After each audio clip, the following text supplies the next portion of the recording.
ಇವತ್ತು ನಮ್ಮ ಜೊತೆ ಇರುವಂತ ಅತಿಥಿ ನನ್ನಂತ ನೂರಾರು ಪತ್ರಕರ್ತರಿಗೆ ಇಂಟರ್ವ್ಯೂ ಅನ್ನ ಕೊಡಿಸ್ತವ್ರು. ಸಿದ್ದರಾಮಯ್ಯನವರು ಹಾಗೂ ಮಾಧ್ಯಮ ಕ್ಷೇತ್ರಕ್ಕೆ ಸೇತುವೆ ಆಗಿದ್ರು.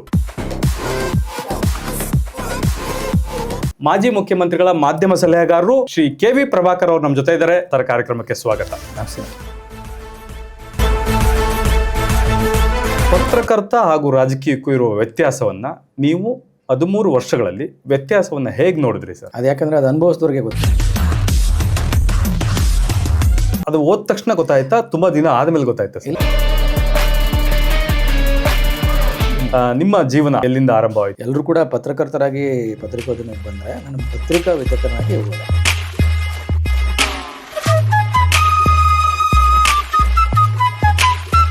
ಸೊ ಮೊದಲನೇ ದಿನನೇ ಟೊಪ್ಪಿ ಹಾಕ್ಸ್ಕೊಂಡ್ರಿ? ಮೊದಲನೇ ದಿನನೇ ಟೊಪ್ಪಿ ಬಿತ್ತು. ಮುಖ್ಯಮಂತ್ರಿ ಕಚೇರಿಯಿಂದ ಒಂದು ಆಹ್ವಾನ ಬರುತ್ತೆ ನಿಮಗೆ? ಕೇಳೋದೇನಿಲ್ಲ, ಸಂಬಳ ಎಷ್ಟು ಕೊಡ್ತೀರಾ ಹೇಳಿ ಸರ್. ಸಿದ್ದರಾಮಯ್ಯನವರಾಗಿ ನೋಡ್ತೀರಾ, ವ್ಯಕ್ತಿಯಾಗಿ ನೋಡ್ತೀರಾ? ಅವ್ರ ಬಗ್ಗೆ ಹೇಳಬೇಕು ಅಂತಂದರೆ ದಿವಸ ಸಾಕಾಗಲ್ಲ. ನಾನು ಒಬ್ಬ ಪತ್ರಕರ್ತನಾಗಿ ನನಗೆ ಸ್ವಲ್ಪ ತಲೆನಲ್ಲಿತ್ತು, ನನ್ನ ಜರ್ನಲಿಸ್ಟು ಅದನ್ನು ಇಳಿಸ್ತವ್ರೆ. ಅವರ ಪ್ರಿಪ್ರೇಷನ್ ಡೇ ಹೇಗೆ ಸ್ಟಾರ್ಟ್ ಆಗುತ್ತೆ? ಅವ್ರ 6 ಗಂಟೆ ಕಾರ್ಯಕ್ರಮ ಅಂತಂದರೆ ಕರೆಕ್ಟಾಗಿ 4:05 ಗಂಟೆಗೆ ಎದ್ದೇಳೋ. ವಿಶೇಷ ಏನಂದರೆ ಅಲಾರ್ಮ್ ಇಟ್ಕೊಳ್ತಾರೆ.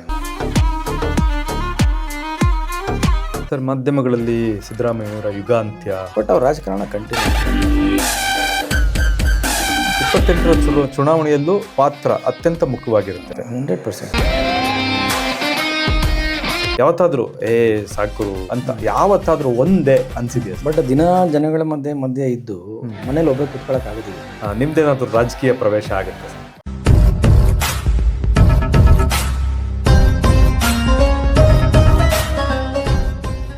ಪೊಲಿಟಿಕಲ್ 360 ಡಿಜಿಟಲ್ ಚಾನಲ್ಗೆ ಸ್ವಾಗತ. ನಾನು ಪುಟ್ಟಪ್ಪ. ಇವತ್ತು ನಮ್ಮ ಜೊತೆ ಇರುವಂತಹ ಅತಿಥಿ ನನ್ನಂತ ನೂರಾರು ಪತ್ರಕರ್ತರಿಗೆ ಇಂಟರ್ವ್ಯೂ ಅನ್ನ ಕೊಡಿಸ್ತವ್ರು.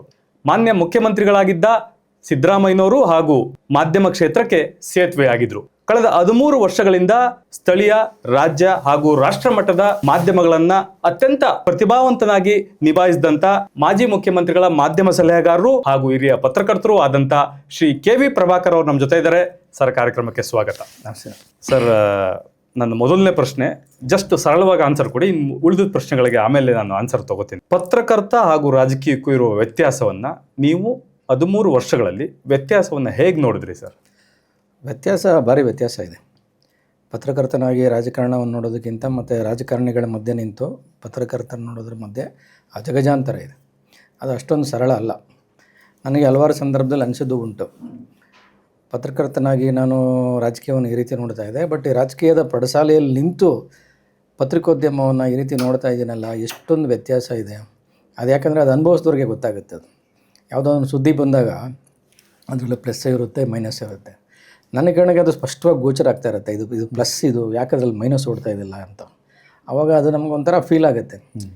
ಒಂಥರ ಹೇಳ್ಕೊಳ್ಳೋಕ್ಕೂ ಆಗಲ್ಲ, ಹೇಳೋಕ್ಕೂ ಆಗೋದಿಲ್ಲ. ಹೇಳಿದ್ರೆ ಯಾರು ಕೇಳೋದು ಇಲ್ಲ. ಇಲ್ಲ, ಅದು ಅದು ಈ ಥರನೇ ಇರೋದು ಅಂತ ನಮಗೆ ಎಲ್ಲೋ ಒಂಥರ ಅನುಮಾನ ಬರೋ ಥರ ಆಗ್ಬಿಡುತ್ತೆ. ಅವಾಗ ನಾನೇ ಒಂದು ಸತಿ ಕ್ರಾಸ್ ಚೆಕ್ ಮಾಡ್ಕೋತೀನಿ, ಇಲ್ವೆಲ್ಲ ಹಿಂಗಿದೆ ಅಂತ.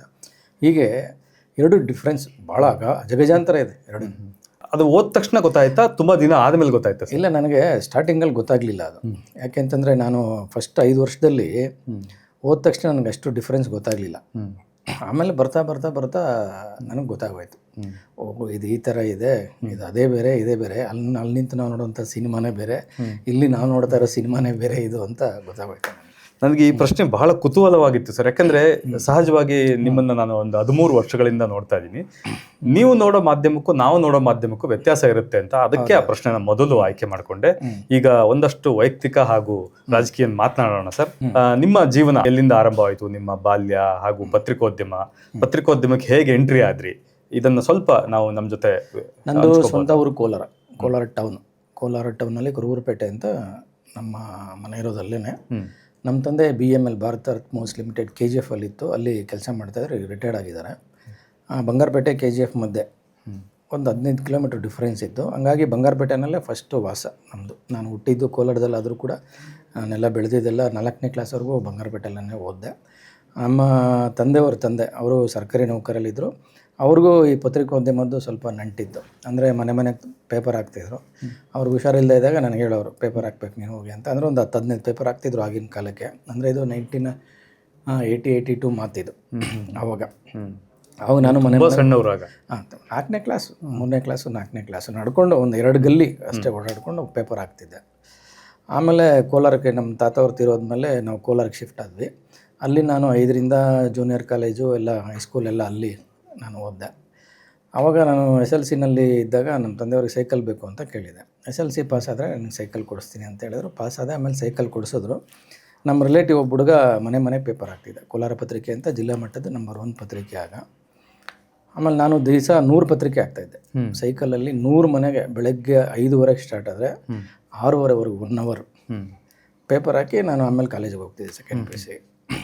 ಹಂಗಾಗಿ ನನಗೇನಾಯಿತು, ಮಧ್ಯಾಹ್ನ ಕಾಲೇಜ್ ಬಿಟ್ಟ ಮೇಲೆ ಮತ್ತೆ ಕೋಲಾರ ಪತ್ರಿಕೆಗೆ ಹೋಗ್ತಿದ್ದೆ ನಾನು. ಮೊದಲಿಂದ ಈ ಬರೆಯೋ ಹುಚ್ಚು. ನಾನು ವಾಚಕರ್ಮಣೆಗೆ ಪ್ರತಿ ದಿವಸ ಬರಿತಾನೇ ಇದ್ದೆ.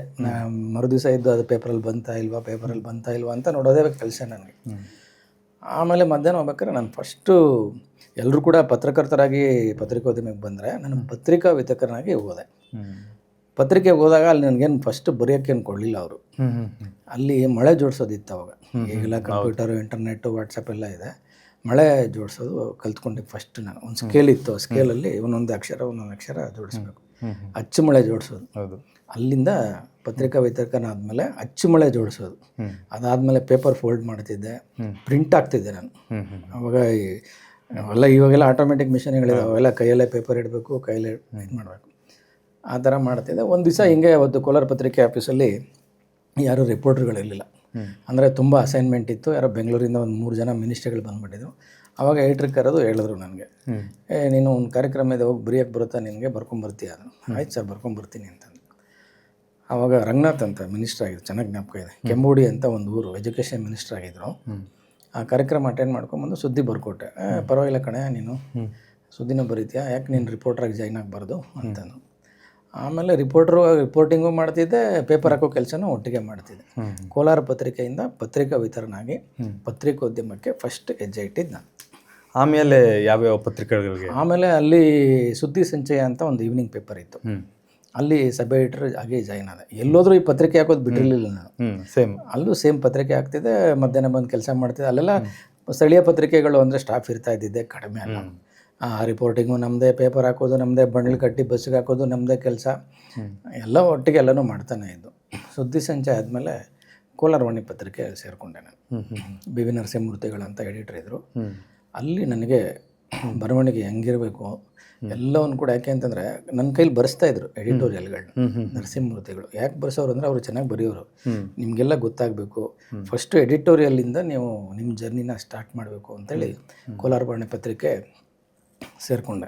ಆವಾಗ ವಿಜಯ ಕರ್ನಾಟಕ ಸ್ಟಾರ್ಟ್ ಆಯಿತು ಹೊಸದಾಗಿ. ಅಲ್ಲಿ ವಾಸುದೇವಳ್ಳ ಅಂತ ನನ್ನ ಸ್ನೇಹಿತರಿದ್ರು, ಅವರು ಡಿಸ್ಟಿಕ್ ಕರೆಸ್ಪಾಂಡೆಂಟ್ ಆಗಿದ್ರು. ಅವಾಗ ತಾನೇ ಕಂಪ್ಯೂಟರ್ ಎಂಟರ್ ಆಗಿತ್ತು. ನಾನು ಕೋಲಾರವಾಣಿನಲ್ಲಿದ್ದಾಗ ಈ ಕಂಪ್ಯೂಟರ್ ಮಾಡ್ತಿದ್ದೆ, ಮಳೆನೂ ಜೋಡಿಸ್ತಿದ್ದೆ, ಆಮೇಲೆ ಪೇಸ್ಟಪ್ಪು, ಕಟ್ಟಿಂಗ್ ಎಲ್ಲ ಮಾಡ್ತಿದ್ದೆ. ಎಲ್ಲ ಲೇಔಟು ಮಾಡ್ತಿದ್ದೆ. ಲೇಔಟು, ಪ್ರಿಂಟಿಂಗ್ ಎಲ್ಲ ಎಲ್ಲ ಇಂಥದ್ದಿಲ್ಲ ಅನ್ನೋಂಗೆ ಇಲ್ಲ. ಯಾರು ಕಸ ಹೊಡಿಯೋರಿಲ್ಲ, ನಾವೇ ಕಸನೂ ಹೊಡಿತಿದ್ವಿ ಅಲ್ಲಿ. ಯಾಕಂದರೆ ಇದ್ದಿದ್ದೆ 3-4 ಜನ, ಎಲ್ಲ ಒಂದು ಫ್ಯಾಮಿಲಿ ಥರ ಇರ್ತಾ ಇದ್ವಿ. ಆವಾಗ ಈ ಕಂಪ್ಯೂಟರ್ ನನಗೆ ಬರ್ತಾಯಿತ್ತು. ಫಸ್ಟ್ ನಾನೇ ನಮ್ಮ ಕೋಲಾರ ಜಿಲ್ಲೆನಲ್ಲಿ ಕಂಪ್ಯೂಟರ್ ಕರ್ತಿದ್ದೆ ಜರ್ನಲಿಸ್ಟ್ ಪೈಕಿ, ಹೆಮ್ಮೆಯಿಂದ ಹೇಳ್ಕೊತೀನಿ. ಟೈಪಿಂಗು ಅವರೆಲ್ಲ ರಿಪೋರ್ಟಿಂಗ್ ಮಾಡೋರು. ಅವಾಗ ನನಗೆ ಹೇಳಿದರು, ಸಂಜೆ ಒಂದು ಅರ್ಧ ಗಂಟೆ ದಯವಿಟ್ಟು ಬಂದು ಟೈಪ್ ಮಾಡ್ಕೊಟ್ಟು ಹೋಗ್ಬೇಕು ಕಂಪ್ಯೂಟರ್ ಅಂತ. ಆವಾಗ ಫ್ಯಾಕ್ಸ್ ಇತ್ತು, ಕಂಪ್ಯೂಟರ್ ಬರೋಕ್ಕೆ ಮುಂಚೆ ಫ್ಯಾಕ್ಸ್ ಇತ್ತು. ಫ್ಯಾಕ್ಸು ಮಾಡ್ತಿದ್ದು. ಈಗ ಯಾರಾದರೂ ರಿಪೋರ್ಟರ್ ರಜೆ ಹಾಕಿದ್ರೆ ಸಂಗೀತ ಕರ್ನಾಟಕಕ್ಕೂ ಫ್ಯಾಕ್ಸ್ ಮಾಡ್ತಿದ್ದೆ. ಪ್ರಜಾವಾಣಿ ಆಗಿನ ಕಾಲಕ್ಕೆ ಪ್ರಜಾವಾಣಿಗೂ ರಿಪೋರ್ಟಿಂಗ್ ಮಾಡಿದ್ದೀನಿ. ಪ್ರಜಾವಾಣಿ ರಿಪೋರ್ಟರ್ ರಜೆ ಹಾಕಿದರೆ ನಾನೇ ಬರೆದು ಫ್ಯಾಕ್ಸ್ ಮಾಡ್ತಿದ್ದೆ. ಹೀಗಾಗಿ ಕಂಪ್ಯೂಟರ್ ಕಲಿತೆ. ವಿಜಯ ಕರ್ನಾಟಕ ಆಫೀಸ್ಗೆ ಹೋಗಿ ಕಂಪ್ಯೂಟರ್ ಬರೋದು ಅದು ಇದು ಮಾಡ್ತಿದ್ದೆ. ಈಶ್ವರ ದೈತೋಟ ಅವರು ಅವಾಗ ಎಡಿಟ್ರು. ಒಂದು ದಿವಸ ಆಫೀಸ್ ವಿಸಿಟ್ ಇತ್ತು ಕೋಲಾರದ್ದು. ನನ್ನ ಪಾಡಿಗೆ ನಾನು ಟೈಪ್ ಮಾಡ್ತಾಯಿದ್ದೆ, ಅವರೇನೋ ಮೀಟಿಂಗ್ ಮಾಡ್ತಾಯಿದ್ರು. ಅವಾಗ ಅವರೇ ಭಾರಿ ಚೆನ್ನಾಗಿ ಟೈಪ್ ಮಾಡ್ತೀಯಲ್ಲ ಅಂತಂದ್ರೆ, ಹೌದು ಸರ್ ನಾನು ಟೈಪಿಂಗ್ ಚೆನ್ನಾಗಿ ಬರೋದು. ಹಂಗೆ ಅವ್ರ ಒಡನಾಟ ಈಶ್ವರ ದೈತೋಟ ಅವರು ನಮ್ಮೂರಲ್ಲಿ ಅಂತರಗಂಗೆ ಬೆಟ್ಟ ಅಂತ ಒಂದಿತ್ತು, ಅಲ್ಲಿಗೆ ರೆಗ್ಯುಲರಾಗಿ ವಿಸಿಟ್ ಮಾಡೋರು. ಅವ್ರ ಫೋಟೋಗ್ರಫಿ ಅದಕ್ಕೆ. ಆಮೇಲೆ ಅವ್ರ ಪರಿಚಯ ಆಯಿತು. ಆಮೇಲೆ ಅವ್ರ ಪೇಪರ್ಗೂ ಯಾವುದಾದ್ರು ಇದ್ದರೆ ಲೇಖನ ಬರ್ರಿ ನೀನು ಅಂತೇಳಿ ಅವಾಗ ಉದಯವಾಣಿಲಿದ್ದಾಗಲೇ ಹೇಳಿದರು. ಆವಾಗ ವಿಜಯ ಕರ್ನಾಟಕ ಸ್ಟಾರ್ಟ್ ಆದಮೇಲೆ ಅವ್ರು ಕರೆದ್ರು ನನಗೆ, ನೀನು ಚೆನ್ನಾಗಿ ಟೈಪಿಂಗ್ ಎಲ್ಲ ಬರುತ್ತೆ, ರಿಪೋರ್ಟಿಂಗ್ ಎಲ್ಲ ಚೆನ್ನಾಗಿ ಮಾಡ್ತೀಯ, ಯಾಕೆ ನೀನು ವಿಜಯ ಕರ್ನಾಟಕ ಸೇರಬಾರ್ದು ಅಂದರು. ಬೆಂಗಳೂರಿಗೆ ಬರಬೇಕು ಅಂತ. ಬೆಂಗಳೂರು ಅಂದ ತಕ್ಷಣ ಹೆದರಿಕೆ ಆಗೋಯ್ತು. ನಮ್ಮ ಮನೇಲಿ ಕೇಳಿದೆ, ಬೇಡಪ್ಪ ಬೆಂಗಳೂರಿಗೆಲ್ಲ ಹೋಗ್ಬಾರ್ದು ಹಂಗೆ ಹಿಂಗೆ ಅಂತ ಹೇಳಿದ್ರು. ಆಮೇಲೆ ಈಶ್ವರದೇವ್ರು ಆಯಿತು, ನಿನ್ಗೆ ಯಾವಾಗ ಇಷ್ಟ ಆಗುತ್ತೋ ಅವಾಗ ಬಂದು ಸೇರ್ಕೋ ಅಂತ. ಆಮೇಲೆ ನಮ್ಮ ಸ್ನೇಹಿತರು, ನಮ್ಮ ಸಂಜೀವನಿ ರಿಪೋರ್ಟರ್ ಮಲ್ಲೇಶ್ ಅಂತ ಇದ್ದಾರೆ, ಅವರೊಬ್ಬರು ಇದ್ದರು, ಈಗ ತೀರೋಗಿದ್ದಾರೆ. ಬಿ ವಿ ಗೋಪಿನಾಥ್ ಅಂತ ಸಂಗೀತ ಕರ್ನಾಟಕ ರಿಪೋರ್ಟ್ರು, ಇವರು ವಾಸುದೇವಳ್ಳ ಅವರು ವಿಜಯ ಕರ್ನಾಟಕ. ಅವರೆಲ್ಲ ಸೇರಿ ಯಾರಿಗಾದ್ರೂ ಆಪರ್ಚುನಿಟಿ ಸಿಗುತ್ತಾ ಸ್ಟೇಟ್ ಲೆವೆಲ್ ಪತ್ರಿಕೆಗೆ ಹೋಗಬೇಕು ಅಂತಂದರೆ ಹೋಗಿ ಸೇರ್ಕೊ, ನಿನ್ಗೇನಿದೆಯೋ ಸಪೋರ್ಟ್ ಮಾಡ್ತೀವಿ. ನಾನು ಹೇಳಿದೆ, ಅಲ್ಲಿ ಬೆಂಗಳೂರಲ್ಲಿ ನಮ್ಗೆ ಯಾರು ಪರಿಚಯ ಇಲ್ಲ, ನೆಂಟರಿಲ್ಲ, ಏನಿಲ್ಲ, ಹೋಗಿ ಎಲ್ಲಿರೋದು, ಕೆಲಸ ಮಾಡೋದು, ಬೆಂಗಳೂರು ಹೊಸದು. ನಾವು ಹೋಗಿದ್ದು ಬೆಂಗಳೂರು ನೋಡಿದ್ದೆ 1-2 ಸತಿ 3 ಸತಿ, ಹೆಂಗಾಗುತ್ತೆ ಅಂತ. ಹೋಗಪ್ಪ ಸೇರ್ಕೊ, ಏನೂ ಆಗಲ್ಲ, ಎಲ್ಲ ಅಡ್ಜಸ್ಟ್ ಆಗುತ್ತೆ ಅಂತ. ಆಮೇಲೆ ಈಶ್ವರ ದೇಗಟ್ಟವ್ರಿಗೆ ಹೋಗಿ ಒಂದು ದಿವಸ 2000 ಫೆಬ್ರವರಿ 1ನೇ ತಾರೀಕು ಹೋಗಿ, ಸರ್ ಬರ್ತೀನಿ ಸರ್ ಅಂತಂದು. ಹಾಂ ಬರ್ತೀಯಾ? ಆಮೇಲೆ ಅವರು ಏನು ಕರೆದೆ, ಇವ್ನಿಗೊಂದು ಕಂಪ್ಯೂಟ್ರ್ ಚೇರ್ ಕೊಡಮ್ಮ, ಇವತ್ತಿಂದನೇ ಕೆಲಸ ಸ್ಟಾರ್ಟ್ ಮಾಡಲಿ ಅದು. ಸರ್ ಇಲ್ಲ ಸರ್ ಬರ್ತೀನಿ ಅಂತ ಹೇಳಕ್ಕೆ ಬಂದೆ, ನನ್ನ ಬಟ್ಟೆ ಏನೂ ತಂದಿಲ್ಲ. ಒಂದು 15 ದಿವಸ ಟೈಮ್ ಕೊಡಿ. 15 ದಿವಸ ಏನಿಲ್ಲ, ಇವತ್ತು 1ನೇ ತಾರೀಕು 4ನೇ ತಾರೀಕಿದೆ ನೀನು ಜಾಯ್ನ್ ಆಗಬೇಕು ಅಂತ. ಫೆಬ್ರವರಿ 4, 2000 ಇಸ್ವಿ. ಅವತ್ತು ನಾನು ವಿಜಯ ಕರ್ನಾಟಕ ಸೇರೋ ಮೂಲಕ ರಾಜ್ಯ ಮಟ್ಟದ ಪತ್ರಿಕೋದ್ಯಮಕ್ಕೆ ಕಾಲಿಟ್ಟು ಈಗ 26 ವರ್ಷ ಆಯಿತು. ಅದ್ರ ಜೊತೆಗೆ ಬೆಂಗಳೂರಿಗೂ ಹೊಸಬನೇ ನಾನು ಅವತ್ತಿಗೆ. ಅವತ್ತಿಗೇನೆ. ಅವತ್ತು ನಾನು ಬಸ್ಸಲ್ಲಿ ಬಂದು JC ರೋಡಲ್ಲಿ ಆಫೀಸ್ ಇತ್ತು ಅವ್ರದ್ದು. ಬಸ್ಸಲ್ಲಿ ಬಂದು ಕಾರ್ಪೊರೇಷನ್ ಸರ್ಕಲ್ ಹೇಳ್ಕೊಂಡು ಅಲ್ಲಿಂದ ಬರಬೇಕು ಅಂದರು. ಆಟೋ ಹತ್ತಿದೆ ನಾನು. ಅವನಿಗೆ ಹೇಳಿದೆ, JC ರೋಡಲ್ಲಿ ವಿಜಯ ಕರ್ನಾಟಕ ಪಾಪ್ಯುಲರ್ ಆಟೋಮೊಬೈಲ್ಸ್ ಅಂತ ಲ್ಯಾಂಡ್ ಮಾರ್ಕ್, ಅಲ್ಲಿಗೆ ಹೋಗಬೇಕು ಅಂತ. ಅವನು ಅರ್ಧ ಬೆಂಗಳೂರೆಲ್ಲ ಸುತ್ತಾಕ್ಸಿ ಅವಾಗ 150 ರೂಪಾಯಿ ಇಸ್ಕೊಂಡು ಇದೇ ಆಫೀಸು ಅಂತ ಅಲ್ಲಿ ಬಿಟ್ಟ. ಆಮೇಲೆ ಹೇಳಿದ್ರೆ ಹೆಂಗೆ ಬಂದಂದ್ರೆ ಹಿಂಗೆಲ್ಲ ಆಯಿತು ಅಂದರೆ, ದಡ್ಡ ನೀನು ಅಲ್ಲಿಂದ ನಡ್ಕೊಂಬಂದರೆ ಆಫೀಸ್ ಸಿಗ್ಬಿಡೋದು, ಯಾರೋ ಆಟೋ ಒಂದು ಸರಿಯಾಗಿ ಟೋಪಿ ಹಾಕಿದ್ದೆ ನಿನಗೆ.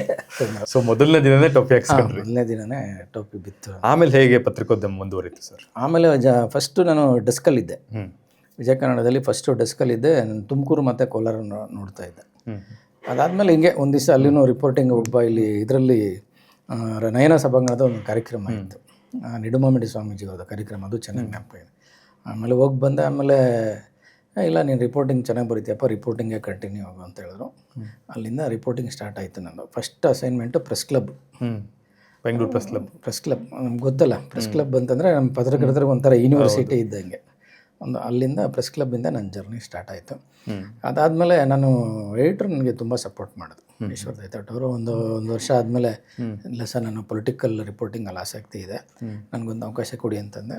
ಆಯಿತು ಮಾಡು, ಫಸ್ಟು ನೀನು ರಾಜಕೀಯ ಬರೀ, ಆಮೇಲೆ ಇದು ಮಾಡೋಣ. ಬರದೆ ನಮ್ಮ ಜಿಲ್ಲೆ ರಾಜಕಾರಣ ಇಟ್ಕೊಂಡೇ ಬರದೆ. ಬಂದಮೇಲೆ ಅವೆಲ್ಲ ಒಳ್ಳೆ ಸ್ಕೋಪ್ ಇತ್ತು. ಹಂಗಾಗಿ ಪೊಲಿಟಿಕಲ್ ರಿಪೋರ್ಟ್ರಾಗಿ ಮಾಡಿದೆ, ಪೊಲಿಟಿಕಲ್ ಮಾಡಿದೆ, ಕ್ರೈಮ್ ಮಾಡಿದೆ, ಕೋರ್ಟ್ ಮಾಡಿದೆ, ಎಲ್ಲವನ್ನು ಮಾಡಿದೆ. ಅಲ್ಲಿ 2000 ಇಸ್ವಿಯಿಂದ 2011 ಇಸ್ವಿವರೆಗೂ ವಿಜಯ ಕರ್ನಾಟಕದಲ್ಲಿದೆ. ಇದರ ಮಧ್ಯೆ ವಿಶ್ವೇಶ್ವರ ಭಟ್ರು ಅವರು ಬಂದು ನನಗೆ ಅಂಕಣಗಳನ್ನು ಕೊಟ್ಟರು. ನನ್ನ ಬೆಳೆಸಿದವರಲ್ಲಿ ಅವರು ಕೂಡ ಪ್ರಮುಖರು, ವಿಶ್ವೇಶ್ವರ ಭಟ್ರು. ಅವ್ರನ್ನ ಯಾವತ್ತೂ ಕೂಡ ನಾನು ಮರಿಬಾರ್ದು. 2-3 ಅಂಕಣಗಳನ್ನ ಮರಿತಾ ಇದ್ದೆ ವಿಜಯ ಕರ್ನಾಟಕದಲ್ಲಿ. ಅವರು ವಿಜಯ ಕರ್ನಾಟಕ ಬಿಟ್ಟು ಕನ್ನಡಪ್ರಭಕ್ಕೆ ಬಂದರು. ಅವ್ರ ಜೊತೆಗೆ ನಾನು ಕನ್ನಡಪ್ರಭಕ್ಕೆ ಬಂದೆ. ಅಲ್ಲೂ ಕೂಡ ನನಗೆ ಅಂಕಣಗಳನ್ನು ಕೊಟ್ಟರು. ಓದುಗರೆಲ್ಲ ಗುರುಸೋಂಗೆ ಮಾಡಿದ್ರು. ಒಂದು 4 ಜನ ಗುರುತು ಹಿಡಿಯೋ ಥರ ಮಾಡಿದ್ರು. ಹಂಗಾಗಿ 2013ರಲ್ಲಿ CM ಆಫೀಸಿಂದ ಆಹ್ವಾನ ಬಂತು. ಓಕೆ ಸರ್, ಈ ಅಂಕಣಗಳ ಬರೆಯಬೇಕಾದ್ರೆ ಯಾವ ರೀತಿ ಸಿದ್ಧತೆ ಇರ್ತಿತ್ತು ಸರ್ ನಿಮಗೆ, ಮತ್ತು ಅದರ ಇಂಪ್ಯಾಕ್ಟನ್ನು ನೀವು ಯಾವ ಥರದ್ದು ನೋಡಿದ್ದೀರಿ? ಹೌದೌದು. ಈಗ ಮುಂಚೆ ನಮಗೆ ಈಗೆಲ್ಲ ಸುದ್ದಿ ಬರೀತಾರಲ್ಲ, ಇವನ್ನೇ ವಿಶ್ಲೇಷಣೆ ಬರೆದ್ರು ಕೂಡ ಒಂದು ಕೋಟ್ ಬೇಕು ಅಂತ ಒಂದು ನಿಯಮ ಇತ್ತು ನಮ್ಮಲ್ಲಿ. ಒಂದು ಆರ್ಟಿಕಲ್ ಬರೆದ್ರೆ, ಇವಾಗ ಯಾರ ಬಗ್ಗೆ ಒಂದು ಆರ್ಟಿಕಲ್ ಬರೀತೀವಿ, ಅವ್ರದ್ದೊಂದು ಅನಿಸಿಕೆ ಅಥವಾ ಅಭಿಪ್ರಾಯ ತೊಗೊಂಡೇ ಬರೀಬೇಕು ಅಂತ. ಇವತ್ತು ಯಾರ್ದು ಅನಿಸಿಕೆನೂ ತಗೊಳ್ಳಲ್ಲ, ಅಭಿಪ್ರಾಯನೂ ತಗೊಳ್ಳಲ್ಲ, ಲೇಖನಗಳಂತೂ ಬರೆಯೋರು ಇಲ್ಲವೇ ಇಲ್ಲ. ಬಟ್ ನಾವು ಸ್ಟಡಿ ಮಾಡ್ತಿದ್ವಿ. ನಮ್ಗೆ ಹೇಳೋರು, ನೀನು ಏನೇ ಬರೆದ್ರು ಕೂಡ ಸ್ಟಡಿ ಮಾಡು, ನಾಳೆ ಬರೆದ ಮೇಲೆ ಅದರ ಇಂಪ್ಯಾಕ್ಟ್ ಗೊತ್ತಾಗುತ್ತೆ ನಿನಗೆ. 4 ಜನ ಒಳ್ಳೆ ರೀತಿಯಲ್ಲಿ ಮಾತಾಡಬೇಕು, ಆ ರೀತಿ ಇರಬೇಕು ನಿನ್ನ ಬರವಣಿಗೆ ಅಂತೇಳಿ ಮಾತಾಡಿಸ್ತಿದ್ವಿ ನಾವೆಲ್ಲರೂ. ಫಸ್ಟ್ ಏನಂತಂದರೆ ಸೋರ್ಸ್ ಡೆವಲಪ್ ಮಾಡ್ಕೋಬೇಕು. ಒಬ್ಬ ಪತ್ರಕರ್ತ ಅವನದೇ ಆದಂಥ ಸೋರ್ಸ್ ಡೆವಲಪ್ ಮಾಡ್ಕೋಬೇಕು. ಯಾಕೆ ಅಂತಂದರೆ ಅವಾಗೆಲ್ಲ ಹಗಲು ರಾತ್ರಿ ರಾಜಕೀಯ ಬೆಳವಣಿಗೆಗಳು ನಡೀತಾ ಇತ್ತು, ಮೀಟಿಂಗ್ಗಳಾಗ್ತಾ ಇತ್ತು.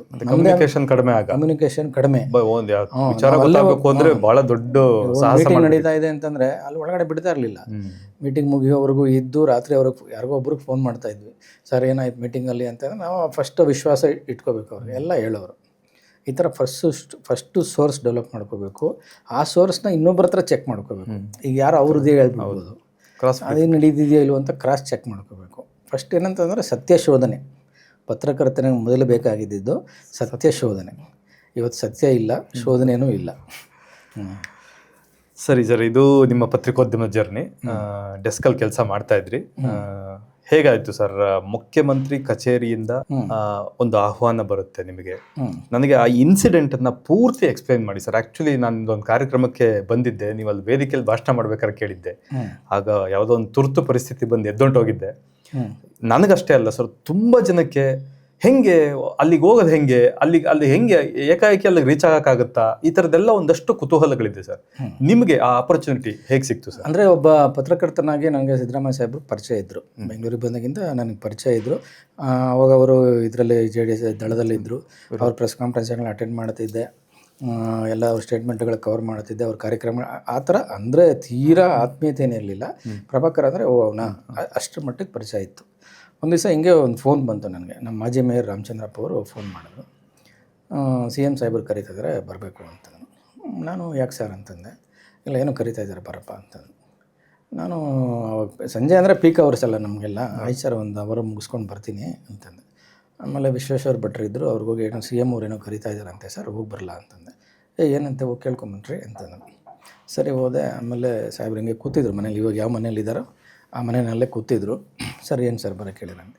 ಏನಿಲ್ಲಪ್ಪ, ನೀನು ಬಂದು ಸ್ವಲ್ಪ ಮೀಡಿಯಾ ಎಲ್ಲ ನೋಡ್ಕೋಬೇಕು ಅಂತಂದು. ನಾಳೆಯಿಂದನೇ ಬಂದುಬಿಡು ಅಂತಂದು. ಸರ್ ನಾನು ಹೆಂಗೆ ಸರ್ ಮೀಡಿಯಾ ನೋಡ್ಕೊಳ್ಳೋದು, ನಾನು ಕನ್ನಡಪ್ರಭದಲ್ಲಿ ಇದ್ದೀನಲ್ಲ ಸರ್ ಅಂತಂದೆ. ಹ್ಞೂನಪ್ಪ ಕನ್ನಡಪ್ರಭದಲ್ಲಿ ಇದೆಯಾ ಗೊತ್ತು, ಅಲ್ಲಿ ಬಿಟ್ಬಿಟ್ಟು ಬಂದು ಸ್ವಲ್ಪ ಮೀಡಿಯಾ ನೋಡ್ಕೋಬೇಕು ಅಂತಂದು. ಹೆಂಗಾಗತ್ತೆ ಸರ್ ಇದು, ಸ್ವಲ್ಪ ನನಗೆ ಏನು ಐಡಿಯಾನೇ ಇರಲಿಲ್ಲ. ಮೀಡಿಯಾ ನೋಡ್ಕೊಳ್ಳೋದು ಅಂದರೆ ಏನು ಎತ್ತ ಏನೂ ಐಡಿಯಾನೇ ಇರಲಿಲ್ಲ ನನಗೆ ಅವಾಗ. ಆಮೇಲೆ ಆಯ್ತು ಸರ್, ಸ್ವಲ್ಪ ನಾನು ಯೋಚನೆ ಮಾಡ್ತೀನಿ ಅಂತ ಹೇಳ್ಬಿಟ್ಟು ಬಂದೆ. ಆಮೇಲೆ ಬಂದು ವಿಶ್ವೇಶ್ವರ ಭಟ್ರಿಗೆ ಹೇಳಿದೆ, ಹಿಂಗೆ ಕರೀತಾ ಇದ್ದಾರೆ ಸರ್ ಅಂದರೆ. ಒಳ್ಳೆ ಅವಕಾಶ ಇದೆ ನೋಡೋಣ.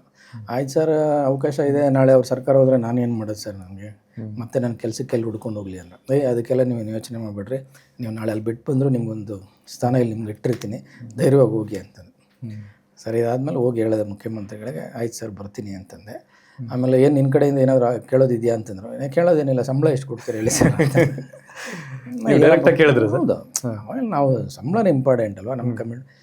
ಎಷ್ಟು ಕೊಡ್ತಾರೆ ನಿನಗಲ್ಲಿ ಸಂಬಳ ಅಂತ. ಸಂಬಳ ನನಗೆಲ್ಲ ಒಂದು 65,000 ಕೊಡ್ತಾರೆ ಸರ್, ಅದಕ್ಕಿಂತ ಒಂದು 10,000 25,000 ಜಾಸ್ತಿ ಕೊಟ್ಟರೆ ನನಗೆ ಅನುಕೂಲ ಆಗುತ್ತೆ ಸರ್ ಅಂತಂದು.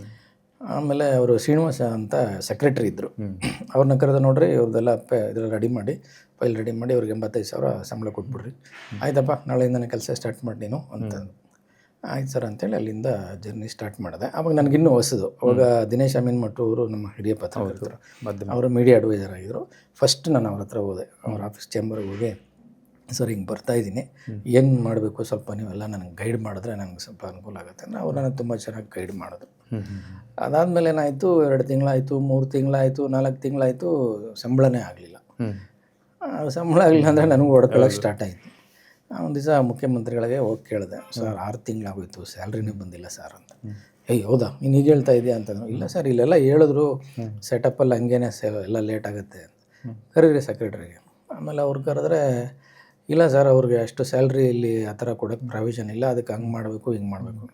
ಅಲ್ಲಿ ಶಿಂದೆ ಅಂತ ಇನ್ನೊಬ್ಬರು ಅಂಡರ್ ಸೆಕ್ರೆಟ್ರಿ ಇದು, ಅವ್ರು ಹೇಳಿದ್ರು, ಇಲ್ಲ ಸರ್ ಇದು 85,000 ಕೊಡೋದು ಜಾಸ್ತಿ ಆಗುತ್ತೆ, ಅದು ಟೈಮು ತಗೊಳುತ್ತೆ, ಇವರು ಒಂದು ಸ್ಟೇಟ್ ಮಿನಿಸ್ಟರ್ ರ್ಯಾಂಕ್ ಕೊಟ್ಬಿಡೋಣ, ಆವಾಗ ಅವರು ಏನು ಸ್ಯಾಲ್ರಿ ಇದೆ ಅದು ಫುಲ್ಫಿಲ್ ಆಗುತ್ತೆ ಅಂತ. ಆವಾಗ ನನಗೆ ಸ್ಟೇಟ್ ಮಿನಿಸ್ಟರ್ ರ್ಯಾಂಕ್ ಕೊಟ್ಟರು. ಸರ್, ಸಿದ್ದರಾಮಯ್ಯನವರು 2013ರಿಂದ ಮುಖ್ಯಮಂತ್ರಿಗಳಾಗಿದ್ದಾರೆ, ಮತ್ತು ಸಮನ್ವಯ ಸಮಿತಿ ಅಧ್ಯಕ್ಷರಾಗಿದ್ದರು, ಆಮೇಲೆ ವಿರೋಧ ಪಕ್ಷ ನಾಯಕರಾದರು, ಮತ್ತು 23ಕ್ಕೆ ಮುಖ್ಯಮಂತ್ರಿಗಳಾದರು. ಈ 13 ವರ್ಷದ ಜರ್ನಿಯಲ್ಲಿ ಸಿದ್ದರಾಮಯ್ಯನವರಾಗಿ ನೋಡ್ತೀರಾ, ವ್ಯಕ್ತಿಯಾಗಿ ನೋಡ್ತೀರಾ? ನಾನು ಅವ್ರನ್ನ ವ್ಯಕ್ತಿಯಾಗಿ ನೋಡೋಕ್ಕೆ ಇಷ್ಟಪಡ್ತೀನಿ. ಯಾಕೆಂತಂದರೆ ಅವ್ರ ಬಗ್ಗೆ ಹೇಳಬೇಕು ಅಂತಂದರೆ ಒಂದು ದಿವಸ ಸಾಕಾಗಲ್ಲ. ಯಾಕೆಂದರೆ ನಾನು ತುಂಬ ಸಣ್ಣವನು ಅವ್ರ ಬಗ್ಗೆ ಮಾತಾಡೋಕ್ಕೆ. ಬಟ್ ನನ್ನ ಅನಿಸಿಕೆನ ಹೇಳ್ಕೊಳ್ಳೋಕ್ಕೆ ಒಂದು ದಿವಸ ಬೇಕಾಗತ್ತೆ. ನಾನು ನೋಡಿದಂಥ ಸಿದ್ದರಾಮಯ್ಯನವರು ನನ್ನ ಪಾಲಿಗೆ ಎಲ್ಲೋ ಮೇಲೆ ಇದ್ದಾರೆ. ಅಂದರೆ ನಾನು ಇಷ್ಟು ವರ್ಷ ಅವ್ರ ಜೊತೆ ಇದ್ದೀನಿ ಅಂತಲ್ಲ, ನನ್ನ ಅನುಭವದಿಂದ ಹೇಳೋದು ನಾನು. ಯಾಕೆ ಅಂತಂದರೆ ಒಂದು ಚಳುವಳಿ ಇರ್ಬೋದು, ಜನರ ಸಮಸ್ಯೆಗಳಿರ್ಬೋದು, ಅದನ್ನು ಬೇಗ ಗುರುತಿಸುವಂಥ ಒಂದು ಕಳಕಳಿ ಅವರಲ್ಲಿದೆ. ನಾನು ಒಬ್ಬ ಪತ್ರಕರ್ತನಾಗಿ ನನಗೆ ಸ್ವಲ್ಪ ತಲೆನಲ್ಲಿತ್ತು, ನಾನು ಜರ್ನಲಿಸ್ಟು, ಅದನ್ನು ಇಳಿಸಿದವರೇ ಅವರು. ಯಾಕೆ ಅಂತಂದರೆ ದಿನ ಬೆಳಗ್ಗೆ ಎದ್ದು CM ಆಚೆಗೆ ಬಂದರೆ ನಾವೊಂದು 10-20 ಜನ ನಮ್ಮನ್ನು ಮಾತಾಡಿಸಿದ್ರೇ ನಮಗೇನೋ ಒಂಥರ ಕಸಿಬಿಸಿ, ಏನಪ್ಪ ಇಷ್ಟೊಂದು. ಬೆಳಗ್ಗೆ ಆಚೆ ಬಂದರೆ 100 ಜನ, ಒಬ್ಬೊಬ್ರದ್ದು ಒಂದೊಂದು ಥರ ಕಷ್ಟ, ಒಬ್ಬೊಬ್ರದ್ದು ಒಂದೊಂದು ಥರ ನೋವು, ಎಲ್ಲರನ್ನೂ ನಿಲ್ಲಿಸಿ ಮಾತಾಡಿಸಿ ಅವರ ಸಮಸ್ಯೆಗಳನ್ನ ಆಲಿಸಿ ಬಗೆಹರಿಸಿ ಮುಂದಕ್ಕೆ ಹೋಗ್ತಾಯಿದ್ರು. ಅವರಿಂದ ನಾನು ಕಲಿತ ಪಾಠ ಏನು ಅಂತಂದರೆ ತಾಳ್ಮೆ ಮತ್ತು ಸಮಾಧಾನ. ಅವ್ರು ಹೇಳಿದ್ರು, ನೋಡಪ್ಪ ಕೋಪ ಮಾಡ್ಕೊಳ್ಳೋದು ಭಾಳ ಈಸಿ. 5 ನಿಮಿಷ ನಡೀರಿ ಎಲ್ಲ ಅಂದರೆ ಹೊರ್ಟೋಗ್ಬಿಡ್ತಾರೆ. ಆದರೆ ಅವ್ರ ಮನಸ್ಸಲ್ಲಿ ಏನು ಹೇಳಿದೆ, ಏನ್ರಿ ಅವ್ರ ಮನೆಗೆ ಹೋದರೆ ನಮ್ಮ ಸೇರಿಸೋದೇ ಇಲ್ಲ ಅಂತಾರೆ. ಹಂಗಲ್ಲ, ಅವ್ನ ಕೆಲಸ ಆಗುತ್ತೋ ಬಿಡುತ್ತೋ ಕರೆದು ಅವ್ನ ಭುಜದ ಮೇಲೆ ಕೈ ಹಾಕಿ. ಯಾರೋ ಹಳ್ಳಿಯಿಂದ ಬೀದರ್ ಗುಲ್ಬರ್ಗದಿಂದ ಬಂದಿರ್ತಾನೆ. ಒಂದು ದಿವಸ ಎಲ್ಲೋ ಕಾರ್ಯಕ್ರಮ ಮುಗಿಸ್ಕೊಂಡು ರಾತ್ರಿ 11:15 ಬಂದ್ವಿ ನಾವು. ಬಂದರೆ ಗೇಟಲ್ಲಿ ನಿಂತಿದ್ದೆ ಯಾರೋ ಪಾಪ ವಯಸ್ಸಾಗಿರೋರು. ಕಾರ್ ನಿಲ್ಲಿಸಿ ಅವ್ನು ಕರೆದು ಏನಯ್ಯ ನಿನ್ನ ಸಮಸ್ಯೆ, ನಡಿ ಎಸ್ಪಿಗೆ ತಗೋ, DC ತಗೋ. ಖುಷಿ ಆದ. ಅವ್ನ ಕೆಲಸ ಆಗುತ್ತೋ ಬಿಡುತ್ತೋ ಅಥವಾ ನಾಳೆ ಆಗುತ್ತೋ ನಾಳಿದ್ದಾಗುತ್ತೋ ಬೇರೆ ಪ್ರಶ್ನೆ. CM ಸಾಹೇಬ್ರು ಏನಪ್ಪ ಕರೆದು ಕಾರ್ ನಿಲ್ಲಿಸಿ ಭುಜದ ಮೇಲೆ ಕೈ ಹಾಕಿ ಮಾತಾಡ್ತಾರೆ ಅಂದರೆ ಅವ್ನು ತಲೆಗೆ ಬಟ್ಟೆ ಇಲ್ಲ, ಮೈಗೆ ಬಟ್ಟೆ ಇಲ್ಲ ಅಂಥವರೆಲ್ಲ ಬರ್ತಿದ್ರು. ಹಾಗಾಗಿ ಒಂದು ಕಳಕಳಿ. ಸಿದ್ದರಾಮಯ್ಯ ಅಂತಂದರೆ ನಾನು ಇನ್ನೊಂದು ಹೇಳೋದು ಸಾಮಾಜಿಕ ನ್ಯಾಯ. ಸಾಮಾಜಿಕ ನ್ಯಾಯದ ಬಗ್ಗೆ ಅವ್ರಿಗಿರುವಂಥ ಬದ್ಧತೆಯನ್ನು ಯಾರೂ ಪ್ರಶ್ನೆ ಮಾಡೋಕ್ಕಿಲ್ಲ, ಪ್ರಶ್ನೆ ಮಾಡುವಂಗಿಲ್ಲ, ಮತ್ತು ಇನ್ನೊಬ್ಬರಲ್ಲಿ ಅದನ್ನು ಕಾಣೋಕ್ಕೆ ಕೂಡ ಸಾಧ್ಯನೇ ಇಲ್ಲ. ಸರ್, ಮೊದಲ 5 ವರ್ಷ ಹೇಗಿತ್ತು ಸರ್ ನಿಮ್ಮ ಪ್ರೋಟೋಕಾಲು, ನಿಮ್ಮ ದಿನಚರಿ ಹೇಗಿತ್ತು ಸರ್? ದಿನಚರಿ ಏನು ಅಂತಂದರೆ, ಈಗ ನನ್ನ ಪತ್ರಕರ್ತನಾಗಿ ನನ್ನ ದಿನಚರಿ ಅದು ಬೇರೆಯೇ ಇತ್ತು. ಆವಾಗ ಟೈಮಿಂಗ್ಸ್ ಏನು ಇರಲಿಲ್ವಲ್ಲ, ನಮ್ಗೆ ಅಸೈನ್ಮೆಂಟ್ ತಕ್ಕಂಗೆ ನಾವು ರೆಡಿ ಆಗ್ತಾಯಿದ್ವಿ, ಹೋಗ್ತಾಯಿದ್ವಿ. ಆಮೇಲೆ ಇಲ್ಲಿಗೆ ಬಂದಮೇಲೆ ಏನಾಯಿತು, ಮುಖ್ಯಮಂತ್ರಿಗಳ ದಿನಚರಿ ತಕ್ಕಂಗೆ ನಮ್ಮ ದಿನಚರಿಯನ್ನು ಬದಲಾಯಿಸ್ಕೊಂಡು. ಈಗ ಅಲ್ಲಿ ಮುಖ್ಯಮಂತ್ರಿಗಳು ಬೆಳಗ್ಗೆ 9:30 10 ಗಂಟೆಗೆ ಬರ್ತಾರೆ. ಬಂದ ತಕ್ಷಣ ಆಫೀಸರ್ಸ್ದೆಲ್ಲ ಒಂದು ಬ್ರೀಫಿಂಗ್ ಇರುತ್ತೆ.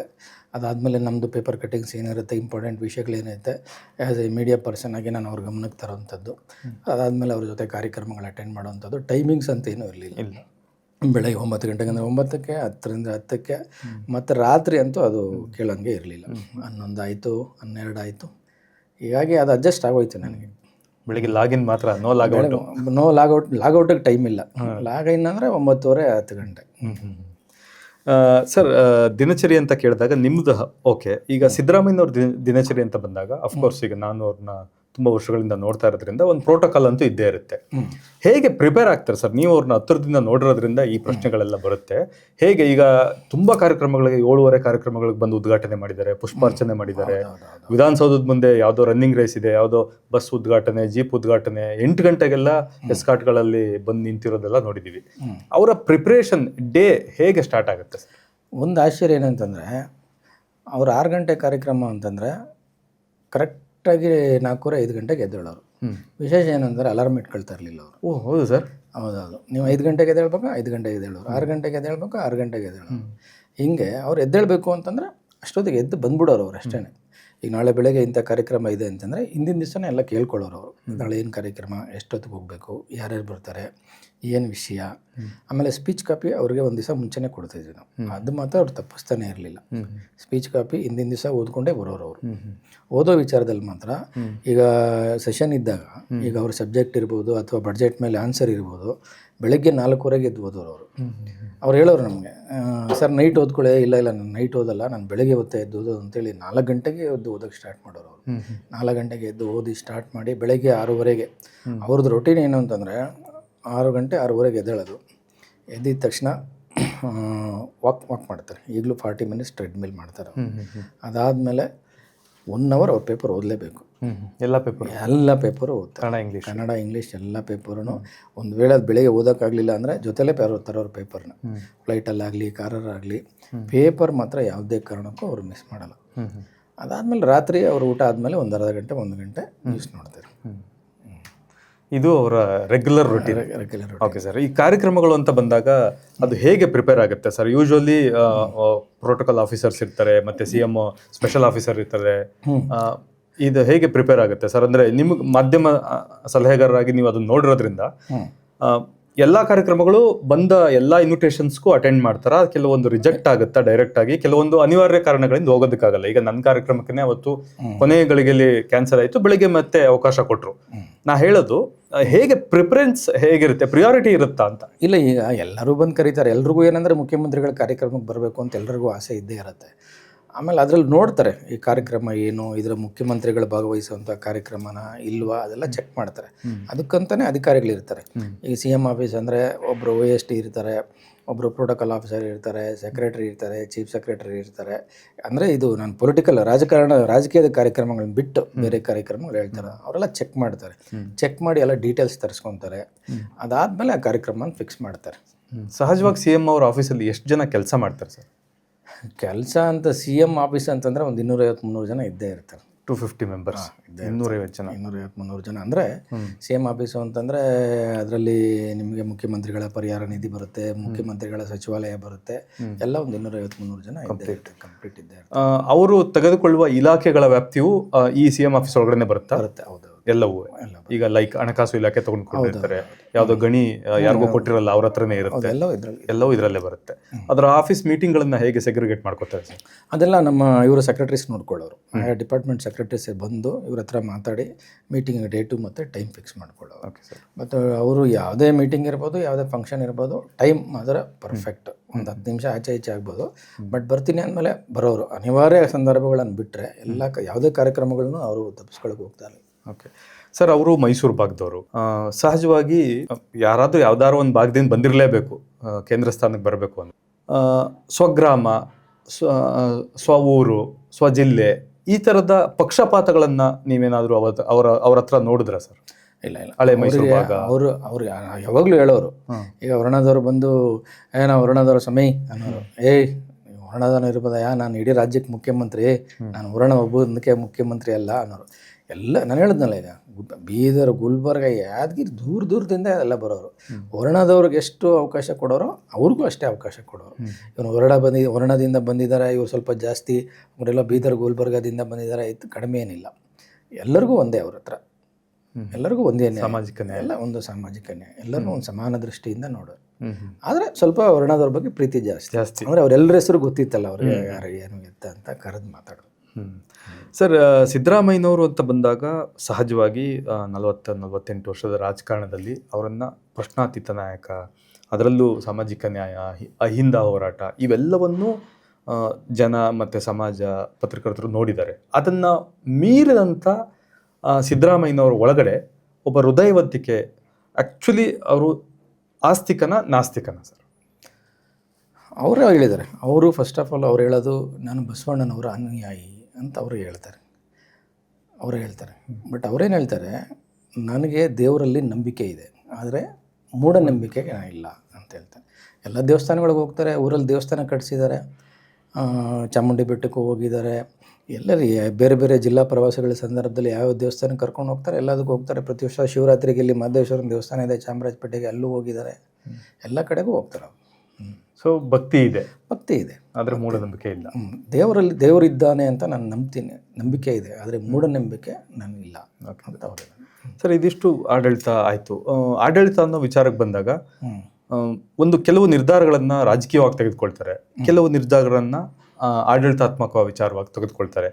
ಈ ವ್ಯತ್ಯಾಸಗಳನ್ನ ಸಿದ್ದರಾಮಯ್ಯನವರ ಹತ್ತಿರದಿಂದ ನೀವು ನೋಡಿದಂತ ಯಾವುದನ್ನ ಉದಾಹರಣೆ ಕೊಡ್ಬೋದು ಸರ್? ಈಗ ಕೆಲವು ಪ್ರೆಷರ್ ಇರುತ್ತೆ, ಲೈಕ್ ಯಾರೋ ಒಬ್ರು ಲೀಡರ್ ಬರ್ತಾರೆ, ಸರ್ ನಮ್ಮೂರ್ ಕೆಲಸ ಆಗ್ಬೇಕು, ನಮ್ಮವ್ರು ಇವರು ಬಹಳ ಆತ್ಮೀಯರು, ಈ ಕೆಲಸ ನೀವು ಮಾಡ್ಲೇಬೇಕು ಅನ್ನೋದು ಒಂದಿರುತ್ತೆ. ಆಡಳಿತಾತ್ಮಕವಾಗಿ ಅದಕ್ಕೆ ಏನೋ ಒಂದು ಕಾನೂನಿನ ತೊಡಕು ಇದ್ದೇ ಇರುತ್ತೆ. ಈಗ ಅವರ ಎಷ್ಟೇ ಆತ್ಮೀಯರಾಗಿ ಬಂದು ಕೆಲಸ ಹೇಳಿದ್ರು ಕೂಡ ಅದನ್ನು ಅವರು ಚೆಕ್ ಮಾಡೋರು. ಈಗ ಯಾವುದೋ ಒಂದು ನಮ್ಮೂರಲ್ಲಿ ಈ ಥರ ಆಗಿದೆ ಸರ್, ಇದಕ್ಕೆ ಪರ್ಮಿಷನ್ ಕೊಟ್ಟಿಲ್ಲ ಅಂತಂದರೆ, ಹೌದಾ ಯಾಕೆ ಕೊಟ್ಟಿಲ್ಲ, ನಾನು ಚೆಕ್ ಮಾಡಿದ್ದೀನಿ ಅಂತೇಳಿ DC ಅಂದರೆ ಮಾಹಿತಿ ತರಿಸ್ಕೊಳ್ಳೋದು. ಒಂದೊಂದ್ಸತಿ ಏನಾಗುತ್ತೆ ಅಂದರೆ ಕಾನೂನು ಪ್ರಕಾರ ಆಗಬೇಕಾಗಿರೋಂಥ ಕೆಲಸ ಕೂಡ ಆಗ್ತಾ ಇರಲಿಲ್ಲ. ಇವ್ರು ಬಂದು ಹೇಳೋರು, ಸರ್ ಇದು ಇಷ್ಟು ದಿವಸದಿಂದ ಮಾಡ್ತಾ ಇದ್ದೀನಿ ಹಂಗೆ ಅಂತ. ಅಧಿಕಾರಿಗಳು ಇಲ್ಲ ಸರ್ ಅದು ಮಾಡೋಕ್ಕೆ ಬರಲ್ಲ ಅಂತ ಹೇಳ್ಬಿಟ್ಟು, ಬಟ್ ಅವ್ರು ಬಿಡ್ತಾ ಇರಲಿಲ್ಲ. ಯಾಕೆ ಬರಲ್ಲ, ಯಾಕೆ ಕಾನೂನು ವ್ಯಾಪ್ತಿ ಈಗ ಬರುತ್ತಾ ಇಲ್ವಾ, ನನಗೆ ಚೆಕ್ ಮಾಡಿ ಹೇಳಬೇಕು ನೀವು. ಅವರು ಚೆಕ್ ಮಾಡಿ ಹೇಳಿದ್ರೆ ಮತ್ತೆ ಮಾಡಿರಿ ಅದನ್ನು. ಬಟ್ ಕಾನೂನು ವ್ಯಾಪ್ತಿಗೆ ಬರಲ್ಲ, ಇದು ಮಾಡೋಕ್ಕಾಗಲ್ಲ ಅಂತ ಹೇಳ್ಬಿಟ್ರೆ ಅವ್ರು ಮಾಡ್ತಾನೆ ಇಲ್ಲಿ ಹೇಳ್ಬಿಡೋರು, ಇಲ್ಲಪ್ಪ ಇದು ಮಾಡೋಕ್ಕಾಗೋದಿಲ್ಲ, ನೀನು ನನ್ನ ಆತ್ಮೀಯ ಇರ್ಬೋದು, ಬೇಜಾರು ಮಾಡ್ಕೊಂಬೇಡ, ಇದು ಮಾಡೋಕ್ಕಾಗೋದಿಲ್ಲ. ಉದಾಹರಣೆ ಇದೆಯಾ ಸರ್ ಆ ಥರದ್ದು ಹೇಳಿ ಕಳಿಸಿರುವಂಥದ್ದು? ತುಂಬ ಉದಾಹರಣೆಗಳಿವೆ. MLAಗಳಿಗೆ ಶಾಸಕರಿಗೆ ಹೇಳಿ ಕಳಿಸಿದ್ದಾರೆ, ಇದು ಮಾಡೋಕ್ಕೆ ಬರೋದಿಲ್ಲಪ್ಪ, ಪ್ರಯತ್ನ ಮಾಡಬೇಡ, ಬೇರೆ ಯಾವುದಾದ್ರೂ ನಿಂದು ಇದ್ರ ಕೆಲಸಗಳಿದ್ರೆ ಹೇಳು, ಮಾಡಿಸೋಣ, ಬಟ್ ಇದನ್ನು ಕಾನೂನು ಮೀರಿ ಮಾಡೋದು ಚೆನ್ನಾಗಿ ಕಾಣೋದಿಲ್ಲ, ಇದು ನಾಳೆ ದಿವಸ ಅಬ್ಜೆಕ್ಷನ್ ಆಗುತ್ತೆ, ನಾಳೆ ಇನ್ನೊಂದೇನೋ ಆಗುತ್ತೆ, ತಪ್ಪಿಗೆ ಸಿಕ್ಕಾಕೋಬಾರ್ದು. ಅದು ಯಾವುದೋ ಇದೆ ಫಸ್ಟ್ ಮಾತೇ ಹೇಳಿದೆ, ತಪ್ಪಿಗೆ ಸಿಕ್ಕಾಕೋಬಾರ್ದು ಯಾರು, ನೀನಾಗಲಿ ನಾನಾಗಲಿ ಅಂತ ನೇರವಾಗಿ ಹೇಳೋರು. ಅದು ಕೆಲವ್ರಿಗೆ ಏನನ್ಸೋದು, ಏನೇನಪ್ಪ ಮುಖ ಕೊಡ್ದಂಗೆ ಹೇಳ್ಬಿಡ್ತಾರೆ ಅಂತ. ಬಟ್ ಅದರಲ್ಲಿ ಇಬ್ಬರಿಗೂ ಒಳ್ಳೇದಿತ್ತು. ಯಾರು ಬಂದಿರ್ತಾರೆ ಅವ್ರಿಗೆ ಗೊತ್ತಿರಲ್ಲ, ಯಾರೋ ಹೇಳಿ ಕಳಿಸ್ಬಿಡ್ತಾರೆ, ನೋಡಿ ಸರ್ ಇದು ಸಾಹೇಬ್ರಿಗೆ ಹೇಳಿದ್ರೆ ಈ ಕೆಲಸ ಆಗ್ಬಿಡುತ್ತೆ ನೋಡಿ, CM ಹೇಳಿದ್ಮೇಲೆ ಆಗಲ್ವಾ ಅಂತ. ಆಮೇಲೆ ಚೆಕ್ ಮಾಡೋರು ಅವರು, ಇದಾಗುತ್ತಾ ಇಲ್ವಾ ಅಂತ. ಈ ತಪ್ಪಿಗೆ ಸಿಕ್ಕಾಕಬಾರದು ಅನ್ನೋ ಮಾತನ್ನು ಹೇಳಿದ್ದಕ್ಕೆ ಈ ಉಪಪ್ರಶ್ನೆ ಸರ್. ಅರ್ಕಾವತಿ ಡಿನೋಟಿಫಿಕೇಶನ್ದು ಒಂದು ಇಶ್ಯೂ, ರೆಡ್ಯೂದು ಒಂದು ಇಶ್ಯೂ, ಮತ್ತೆ ಮೈಸೂರಿನ ಮೂಡ ಇಶ್ಯೂ, ಇದೆರಡು ಸಿದ್ದರಾಮಯ್ಯನವ್ರು ಮೇಲೆ ಬಂದಂಥ ಸಾತ್ವಿಕವಾದಂಥ ಆರೋಪಗಳು. ಆದರೆ ಯಾವುದನ್ನು ಸಹ ಅದ್ರ ಪ್ರೂವ್ ಆಗಲಿಲ್ಲ. ತಪ್ಪಿಗೆ ಸಿಕ್ಕಾಕಬಾರ್ದು ಅಂತ ಹೇಳುವಂತ ಸಿದ್ದರಾಮಯ್ಯನವರು ಆ ಎರಡು ವಿಚಾರದಲ್ಲಿ ಎಲ್ಲಾದ್ರೂ ನೀವು ಹತ್ರದಿಂದ ನೋಡ್ದಂಗೆ ಎಲ್ಲಿ ಯಾಮಾರಿದ್ರು ಅಂತ ಅನ್ಸುತ್ತೆ ಸರ್? ಇಲ್ಲ, ಅವರಲ್ಲಿ ಆ ವಿಚಾರದಲ್ಲೇನು ಯಾಮಾರಿಲ್ಲ. ಅದರಲ್ಲಿ ಬೇರೆ ಬೇರೆ ಕಾರಣಗಳಿದ್ವು. ಆ ವಿಚಾರದಲ್ಲಿ ಅವ್ರಿಗೂ ಅವತ್ತು ಸ್ವಲ್ಪ ಬೇಸರ ಆಗಿದ್ದು ನಿಜ. ಬಟ್ ಏನೂ ಮಾಡದೆ ಇದು ಇಷ್ಟೆಲ್ಲ ಇದಾಯ್ತು ಅಂತ. ಅದರಲ್ಲೂ ಮೂಡ ವಿಚಾರ ಅಂತೂ ತುಂಬಾ ದೊಡ್ಡ ಸುದ್ದಿ ಆಯ್ತು. ಆಮೇಲೆ ಅವರು ಸ್ವಲ್ಪ ಎಮೋಷನಲ್ ಆಗಿ ಅವ್ರಿಗೂ ಸ್ವಲ್ಪ ಅವಾಗ ಬೇಸರ ಆಗಿದೆ ನಿಜ. ಏನು ಮಾಡದೇ ಇದ್ರು ಕೂಡ ಇಷ್ಟೊಂದೆಲ್ಲ ಆರೋಪಗಳು, ಅದು ಬೇರೆ ಬೇರೆ. ನೀವು ಹತ್ರದಿಂದ ನೋಡ್ದಂಗೆ ಸ್ವಲ್ಪ ಎಕ್ಸ್ಪ್ಲೈನ್ ಮಾಡ್ಬೋದು ಸರ್, ಏನಾಗಿತ್ತು ಅದು ಆಕ್ಚುಲಿ ಇನ್ಸಿಡೆಂಟ್ ಏನ್ ಸರ್? ಅದು ಯಾವುದು ಮೂಡ ಇನ್ಸಿಡೆಂಟ್? ಅವ್ರ ಜಮೀನು ಅವ್ರು ತಗೊಂಡಿದ್ರು, ಮೂಡದವ್ರು ಅಕ್ವೈರ್ ಮಾಡ್ಕೊಂಡಿದ್ರು, ಸೈಟ್ ಕೊಟ್ಟಿದ್ರು, ಅದಷ್ಟೇ ಆಗಿರೋದ ಸರ್? ಅದು ಅದಷ್ಟೇ ಆಗಿರೋದು ಬೇಡ, ಸುಮ್ಮನೆ ಅದೆಲ್ಲ ಲೀಗಲ್ ವಿಚಾರಗಳೆಲ್ಲ ಇದಾವೆ, ಯಾಕೆ ಬೇಕು ಕಾನೂನಿನ. Yes sir. ಈ ಅಧಿಕಾರ ಹಸ್ತಾಂತರದ ಬಗ್ಗೆ ಏನಾದ್ರು ಒಪ್ಪಂದ ಆಗಿತ್ತ ಸರ್? ರಾಹುಲ್ ಗಾಂಧಿ ಅವರು ಹೇಳಿದ್ರು, ನಾನು ಅಧಿಕಾರ ಹಸ್ತಾಂತರ ಮಾಡಿ. ಸರ್, ವಿರೋಧ ಪಕ್ಷಗಳು ಸಿದ್ದರಾಮಯ್ಯನವ್ರನ್ನ ಹೇಗೆ ನೋಡ್ತಾರೆ? ಲೀಡರ್ ಬೇರೆ, ಮಾಸ್ ಲೀಡರ್.